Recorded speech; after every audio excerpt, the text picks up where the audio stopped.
జోయాస్ proprietary ayurvedic medicine అందమైన ఒత్తైన చుట్టూ జోయాస్తోనే సాధ్యం. తీవ్ర తుఫాను ఎఫెక్ట్ విశాఖ హార్బర్ పైన చాలా సుస్పష్టంగా మనకి కనపడుతోంది.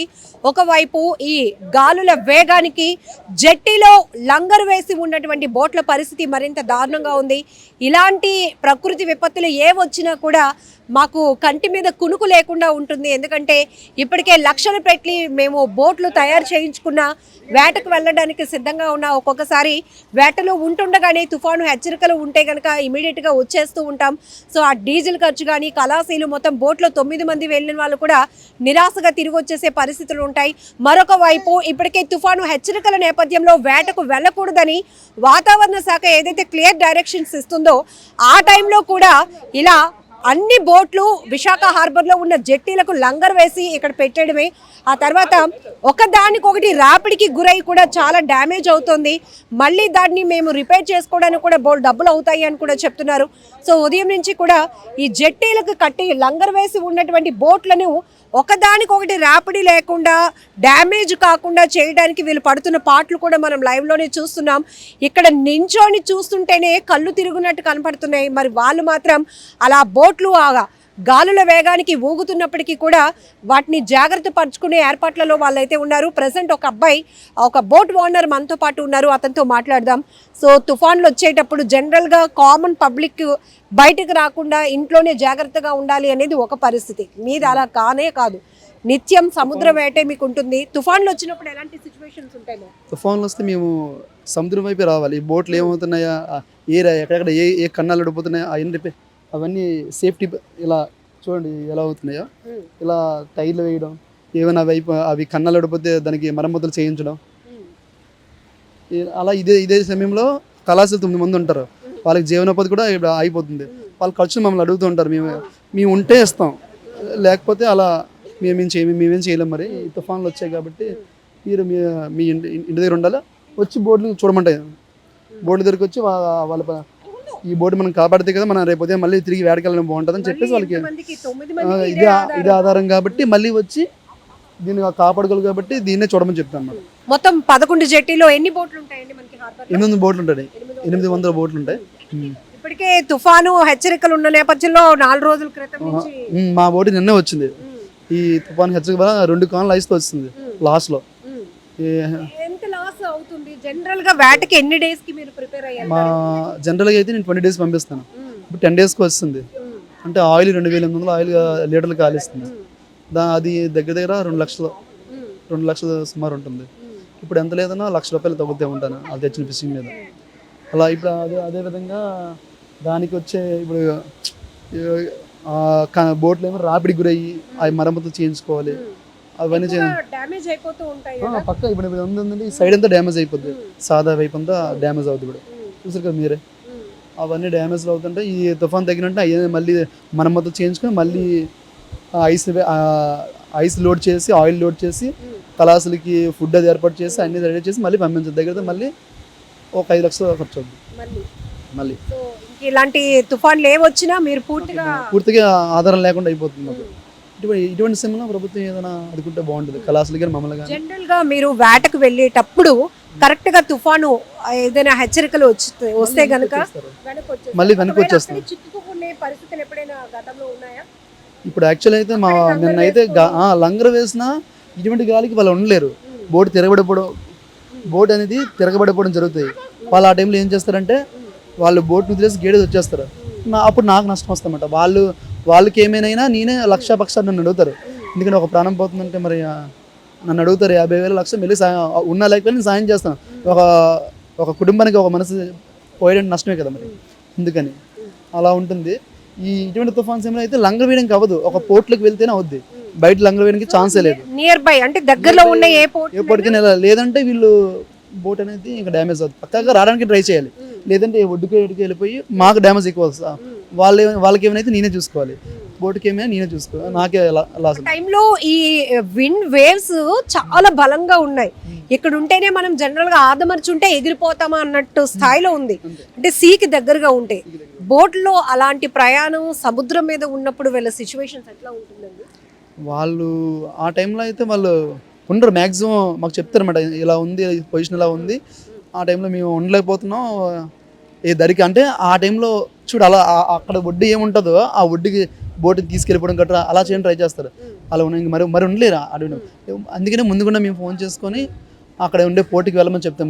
ఎప్పుడైతే జరిగిందో అక్కడ బానిపడి పోటీ ఏదో ఉంది శ్రీకాకుళం దగ్గర, అక్కడ వెళ్ళమన్నాం. అలా అయినా భయపడిపోయారు, ఈ తుఫాను పెద్దనగల భయపడిపోయి మేము ఏదో రకంగా ఛాన్స్ లేదనగలే, వెనక్కి కూడా వెళ్ళే పరిస్థితి లేదనగలే, మరి వచ్చేయండి ఏదో రకం చూసుకుంటాం అని చెప్పేసి వచ్చేయమన్నాం అనమాట. జనరల్ గా తండేల్ మూవీ లాంటి కొన్ని సినిమాలు మత్స్యకారుల మీద లైఫ్ స్టైల్ చూపించినప్పుడు అది కొంత గ్రాఫికల్ అయినా కూడా అమ్మో ఎంత భయంకరంగా వాటర్ ఫ్లోటింగ్ అందులో చూపించినట్టుగానే ఉంటుంది.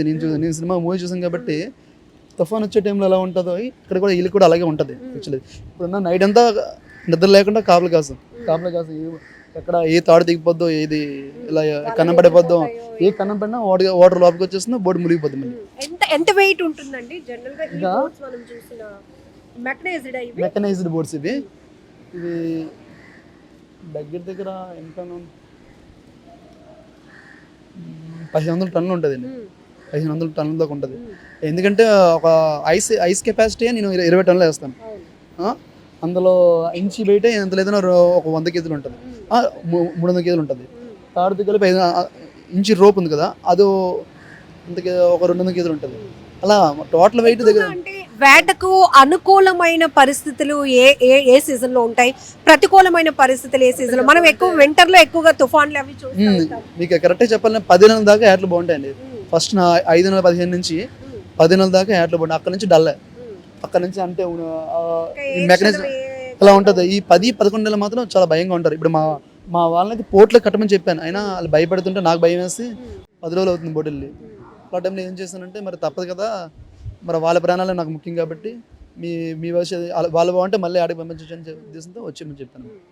అది సో ఇన్ని రకాలుగా మనం జనరల్గా చూస్తే మత్స్యకారులు కావచ్చు, బోట్ ఓనర్స్ కూడా 9 మంది కళాశీలతో సహా డ్రైవర్, కళాశీల ఎంతమంది ఉంటారు జనరల్గా ఒక బోట్ వేటకి వెళ్ళాలంటే? మా బోట్లో అయితే 9 మంది, మెకనైజ్డ్ బోట్లో 9 మంది ఉంటారండి.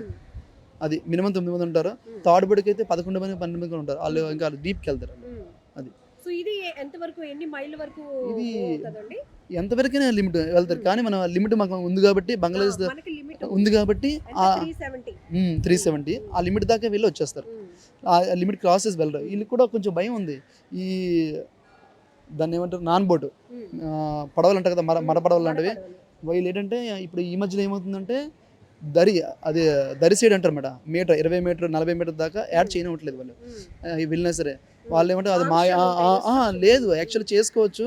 మేము వాళ్ళ పడవల వాళ్ళు వచ్చి ఇది మా ఏరియా, మీరు మెకానిజం పడుతుంది లోపలికి డీప్కి వెళ్ళి యాడ్ చేసుకోండి అన్నట్టుగా ఏ ఊరు వాళ్ళు ఆ ఊరిలో అక్కడ యాడ్ చేస్తూ ఉంటే వాళ్ళు ఒప్పుకోవడం లేదు. యాక్చువల్లీ అయితే చాలామంది బోట్లకి కొట్టేయడం, ఈ ఏరియాకి వచ్చి యాడ్ చేస్తారా, అలా కూడా జరుగుతున్నాయి.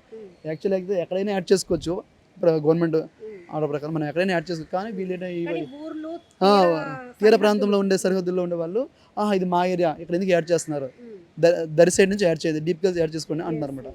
అలా జరుగుతుంది. సో ఇది ప్రస్తుతానికి మోంతా తీవ్ర తుఫానుగా మరికొన్ని గంటల్లో తీరం దాటబోతున్న నేపథ్యంలో ఇప్పటికే తుఫానుగా కొనసాగుతున్న పరిస్థితుల్లోనే ఎలాంటి భయంకరమైన సిచ్యువేషన్స్ మనకి ఆంధ్రప్రదేశ్లోని కొన్ని జిల్లాల్లో కనపడుతున్నాయి. సో మరీ ముఖ్యంగా విశాఖ లాంటి తీర ప్రాంతం, సముద్ర తీర ప్రాంతం ఉన్న చోట విశాఖ హార్బర్లో మనం పరిస్థితి ఎలా ఉందో తెలుసుకోవడానికి వచ్చాం. ఇక్కడ చూస్తే కనుక బోటు యజమానులు, మత్స్యకారులు కూడా, ఎందుకంటే ఇదే వాళ్ళ జీవనాధారం కాబట్టి అటు ఓనర్ అయినా కళాశీలైనా పూర్తిగా దీని గురించి వరి అవ్వాల్సిన పరిస్థితి ఉంటుంది. ఇది బాగుంటే, ఈ బోట్స్ బాగుంటే ఓనర్ బాగుంటాడు, ఓనర్ బాగుంటే 9 మంది కుటుంబాలు బాగుంటాయి. అలానే ఈ బోట్ల పైనే ఆధారపడే వాళ్ళు కూడా సేమ్ ఫీలింగ్తో ఉంటారు. మా ఓనర్కి ఏం కాకూడదు, మా బోట్కి ఏం కాకూడదు, మళ్ళీ మా ఉపాధికి ఎలాంటి ఇబ్బంది కలగకూడదు అనే ఆలోచనతో సో మొత్తం ఇక్కడికి చేరుకొని ఆ బోట్లు రాబడికి గురవుతాయి. మీరు ఇక్కడ జస్ట్ అబ్జర్వ్ చేస్తే లంగర్ వేసి ఉన్నప్పటికీ కూడా ఒక బోటు మరొక బోటుతో ఢీ కొనటం కావచ్చు, లేకపోతే ఇక్కడ జెట్టీకి ఉన్నటువంటి సిమెంటు, ఐరన్ వాటికి అవి రాపిడికి గురవటం వల్ల కూడా చిన్న చిన్న ప్రాబ్లం లానే అనిపిస్తుంది, కానీ దాన్ని మళ్ళీ సర్వీస్ చేసుకోవాలంటే మళ్ళీ లక్షలు మేము ఖర్చు పెట్టాల్సిన పరిస్థితి. అయితే ఇలాంటి అనుకోకుండా వచ్చేటటువంటి తుఫాన్లు, ఆకస్మికంగా వచ్చే తుఫాన్ల వల్ల మేము మరింత నష్టపోతున్నాం. ఇప్పటికే వేట కోసం వెళ్తూ ఫుల్గా డీజిల్, ఐస్ పగడ్బందీగా అన్ని ఏర్పాట్లు చేసుకుని వెళ్ళాము. వెళ్ళిన 2 రోజులకే తుఫాన్ ఉంది, తీరానికి వచ్చేయాలి అని హెచ్చరికలు వచ్చిన నేపథ్యంలో మళ్ళీ వెనక్కి వచ్చేసాము నిరాశతో. ప్రాణాలైనా ఉంటే చాలు, తర్వాత మళ్ళీ పని చేసుకొని బతుకుదామనే ఆలోచనతో నష్టాల్లో ఉన్నప్పటికీ కూడా తీరానికి వచ్చేసాము అంటూ కూడా బోట్ ఓనర్స్ అయితే చెప్తా ఉన్న పరిస్థితి ఉంది. సో గాలుల వేగం ఎంత ఎక్కువగా, ఎంత బలంగా ఉంటే ఇక్కడ జెట్టీకి ఉన్నటువంటి బోట్లు కూడా అదే స్థాయిలో డ్యామేజ్ అవ్వడానికి కారణమవుతూ ఉంటుంది. వలలు ఎగిరి పడతాయి, ఎందుకంటే ఇలా కట్టలు కట్టలుగా కట్టున్నారు. కానీ ఇప్పుడు మనకి ఈ విండ్ స్పీడ్ ఎంత ఎక్కువగా ఉంటే కనుక అంతగానే వీళ్ళు భారీగా నష్టపోయే ప్రమాదం కూడా ఉంటుంది. ఏది ఏమైనప్పటికీ కూడా మోంతా తుఫాను ప్రాణ నష్టాలను నివారించినప్పటికీ కూడా ఆస్తి నష్టాలు మాత్రం అనేక రూపాల్లో జరుగుతుంది అనటంలో మాత్రం ఎలాంటి డౌట్ లేదు. ప్రస్తుతానికి మాత్రం మత్స్యకారులందరూ కూడా అమ్మ గంగమ్మ పరిస్థితిని చక్కదిద్దు, చల్లగా చూడు, ఈ తుఫాన్లు వల్ల మాకేమీ డ్యామేజ్లు కలగకుండా, నష్టపోకుండా చూడు తల్లి అంటూ కూడా ఈ మత్స్యకారులందరూ కూడా గంగమ్మను వేడుకునే పరిస్థితులు అయితే. నిజంగా ప్రస్తుతం ఉన్నటువంటి సమాజం దేనికి ప్రయారిటీ ఇస్తుంది? ఆర్థిక సంబంధాల చుట్టూ మాత్రమే తిరుగుతుంది. మళ్ళీ ఎన్నికలంగానే చాలా విరక్తి కలుగుతాం. మంచి అనిపిస్తుంది కదా, లేడీస్ కూడా ఛాలెంజింగ్ జాబ్స్ చేసినప్పుడు చాలా బాగుంటది. ట్రాఫిక్ అసిస్టెంట్స్ గా నియమించిన ట్రాన్స్జెండర్స్ అందరితో సాల్యూట్ చేయించుకుంటున్నారు. ఫుడ్ డెలివరీ ఇవ్వటానికి వెళ్ళినటువంటి డెలివరీ బాయ్ అనిల్ పై కళ్ళ ముందు